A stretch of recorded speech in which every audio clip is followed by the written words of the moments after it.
توحید جب زمین سے ختم ہو جائے گی قیامت آ جائے گی. جب تک اللہ ذوالجلال کا نام دنیا میں لیا جائے گا اس وقت تک دنیا قائم ہے.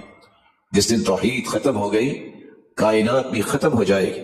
سیدنا انس رضی اللہ تعالی عنہ سے مروی ہے رسول اللہ صلی اللہ علیہ وسلم نے فرمایا، صحیح الجامع کی روایت ہے 7420، لا تقوم الساعة، قیامت قائم نہیں ہوگی، حتى لا يقال في الارض اللہ اللہ، اس وقت تک قیامت نہیں آئے گی جب تک اللہ ذوالجلال کا نام لیا جاتا. گویا اس کائنات کا وجود اس کے موجد کے نام کی برکت سے قائم ہے. اس کائنات کو بنانے والا کون ہے؟ اللہ ذوالجلال. جب اس کائنات کی فنا کا فیصلہ ہوگا یمن کی طرف سے ہوا آئے گی، اہل ایمان کی روحوں کو قبض کر لیا جائے گا، جس کے نتیجے میں کائنات میں خالق کا نام لینے والا کوئی شخص بھی زندہ نہیں رہے گا. صرف بدترین کافر لوگ رہ جائیں گے جن پر قیامت قائم ہوگی.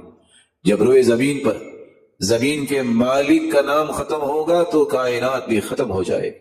لا تقوم الساعة الا على اشرار الخلق، قیامت صرف بدترین لوگوں پر قائم ہوگی، نیک لوگوں پر قیامت نہیں آئے گی. رسول اللہ صلی اللہ علیہ وآلہ وسلم نے یہاں تک فرمایا تھا لا تقوم الساعة، اس وقت تک قیامت قائم نہیں ہوگی جب تک عرب کے قبائل دوبارہ بتوں کی پوجا نہیں کرنے لگ جائیں.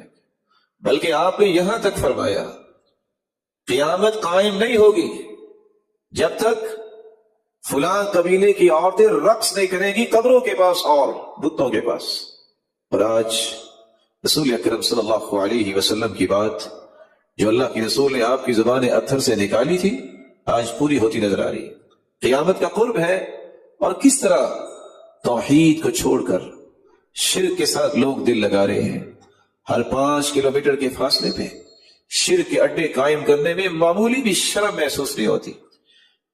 ساری نعمتوں کا مالک وہ، لیکن نعمتیں اس کی دی ہوئی استعمال کر کے کسی اور کے سامنے سجدہ کرنا، کسی اور کو بگڑی بنانے والا سمجھنا، کسی اور کو اولاد دینے والا سمجھنا، یہی وہ گناہ ہے جس کے بارے میں اللہ کے پیارے پیغمبر نے امت کو سمجھایا تھا کہ شرک یہ ایک ایسی بیماری ہے، توبہ نہ کی گئی تو قرآن کا بھی یہی پیغام ہے، اس کی معافی نہیں ہوگی.